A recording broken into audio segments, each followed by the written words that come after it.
Good morning, dear students. In last video, we completed our activity 7. Now today we are going to start activity 8, which is also a very interesting story about Gandhi ji. But let me know, are you preparing for your December unit test? Last में जो है आपका दिसंबर में English का unit test है. So you have to prepare yourself for test. Let's start with the story. First I will read and then I will explain it. Children loved visiting Gandhiji. A little boy who was there one day was greatly distressed to see the way Gandhiji was dressed. Such a great man, yet he doesn't even wear a shirt. तो इस paragraph का meaning है, बच्चे जो थे उनको गांधी जी से मिलना बहुत पसंद था. एक दिन की बात है, एक छोटा लड़का था. जब वो गांधी जी से मिलने गया तो वो गांधी जी को देखकर डिस्ट्रेस्ड हो गया, मतलब उदास हो गया कि इतने महान व्यक्ति ने ये कैसे रहे हैं, इन्होंने एक शर्ट भी नहीं पहना है. और वो ये देखकर वंडर हो गया, यानी कि उसको आश्चर्य हुआ. Why don't you wear a kurta, Gandhiji? The little boy couldn't help asking him finally. जब वो बच्चा बहुत आश्चर्यचकित हुआ तो उसके मन में क्वेश्चंस आने लगे. तो उसने लास्ट में गांधी जी से पूछ ही लिया कि गांधी जी कि आप जो है एक कुर्ता क्यों नहीं पहनते. तो फिर देखिए गांधी जी ने क्या रिप्लाई किया. Where's the money, son?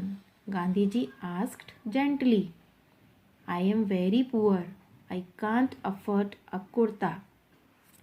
तो गांधी जी ने क्या रिप्लाई किया कि बेटे पैसे कहाँ हैं, मैं तो बहुत गरीब हूँ, मैं एक कुर्ता भी नहीं खरीद सकता. अफोर्ड मतलब enough money to buy anything, मतलब कोई भी चीज़ खरीदने के लिए उनके पास जो है पैसे नहीं थे एक कुर्ता खरीदने के लिए भी. Move on to next page. फिर देखिए क्या हुआ. The boy's heart was filled with pity. जो लड़का था उसके मन में बहुत ही ज़्यादा दया आई. तो उसने क्या कहा. My mother sews well, he said. She makes all my clothes. I will ask her to sew a kurta for you. उस लड़के ने गांधी जी से कहा कि मेरी माँ सिलाई काम करती हैं और मेरे सारे कपड़े वो ही बनाती है, तो मैं उनसे कहूँगा कि वो आपके लिए एक कुर्ता भी सिल दें. How many kurtas can your mother make, Gandhi ji asked. Gandhi ji ने पूछा कि तुम्हारी माँ कितने कुर्ते सिल सकती हैं. तो लड़के ने क्या कहा. How many do you need, asked the boy. 1 2 3. She will make as many as you want. लड़के ने कहा आपको कितने चाहिए. 1 2 3, आपको जितने चाहिए मेरी माँ बना कर देंगी. Gandhi ji thought for a moment. Then he said, but I am not alone. Son, it wouldn't be right for me to be the only one to wear a kurta. Gandhi ji ने एक क्षण के लिए पहले तो सोचा और फिर कहा कि बेटे मैं अकेला नहीं हूँ, तो मैं अकेले कुर्ता पहनूंगा तो ये सही बात नहीं होगी. How many kurtas do you need, the boy persisted. I will ask my mother to make as many as you want. Just tell me how many you need. तो लड़के ने जो है गांधी जी से फिर से आग्रह किया कि आपको कितने कुर्ते चाहिए. मैं अपनी माँ से कहूँगा आपको जितने चाहिए वो बना देंगी, बस आप मुझे बताइए कि आपको कितने कुर्ते चाहिए. I have a very large family son. I have 40 crore brothers and sister, Gandhi ji explain. Gandhi ji ने इस लड़के से क्या कहा कि बेटा मेरा जो परिवार है ना वो बहुत बड़ा है, इसमें 40 करोड़ भाई बहन हैं. Till every one of them has no kurta to wear, how can I wear one. Tell me, can your mother make kurtas for all of them. जब तक उन सबके पास पहनने के लिए कुर्ता नहीं होगा तो मैं कैसे पहन सकता हूँ? तो तुम मुझे बताओ कि तुम्हारी माँ उन सबके लिए कुर्ता बना सकती हैं? At this question the boy became very thoughtful. 40 crore brothers and sisters. Gandhi ji was right.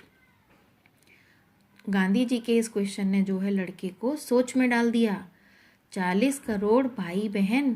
Gandhi जी जो थे वो सही थे. Till every one of them had no kurta to wear, how could he wear one himself? After all, the entire nation was Gandhiji's family, and he was the head of the family. He was their friend and companion. What use would one kurta be to him? तो इस paragraph का meaning है, जब तक उन सबके पास पहनने के लिए कुर्ता नहीं होगा तो वो खुद कैसे कुर्ता पहन सकते हैं. आफ्टर ऑल जो सारा नेशन है, पूरा राष्ट्र है, वो गांधी जी की फैमिली है, यानी कि उनका परिवार है, और वो उस परिवार के हेड हैं, उनके साथी हैं, उनके मित्र हैं. तो फिर वहाँ पर जो है एक कुर्ते का क्या काम, वो एक कुर्ता कैसे पहन सकते हैं. तो इस तरीके से ये स्टोरी जो है बहुत ही इंस्पिरेशनल है. ठीक है, गांधी जी जो है पूरे राष्ट्र को अपना परिवार मानते थे, इसीलिए उनको शायद महात्मा भी कहा जाता है. तो ये स्टोरी यहाँ पर फिनिश होती है और मूव ऑन करते हैं एक्टिविटी 8 पर. एक्टिविटी 8 है, the following is the beginning of a timeline of Mahatma Gandhi ji's life that we are working on. We also plan to make a timelines of India's history as well as that of the world during his time. In that way you can see where parallel events occurred. अब देखिए इस activity में हमको क्या करना है.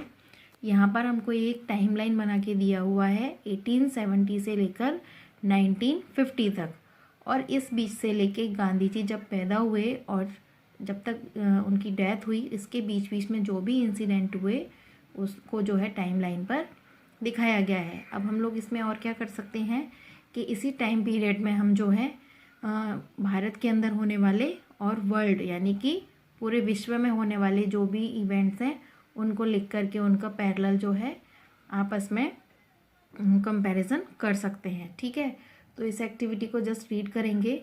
Move करते हैं एक्टिविटी 8 पर.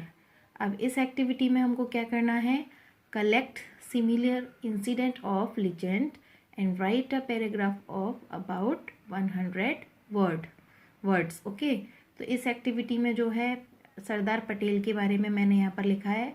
वो कब पैदा हुए, कहाँ पर हुए, उन्होंने कहाँ से अपनी पढ़ाई पूरी करी और किस तरीके से वो जो है इंडिया के फ्रीडम मूवमेंट में उन्होंने पार्टिसिपेट किया.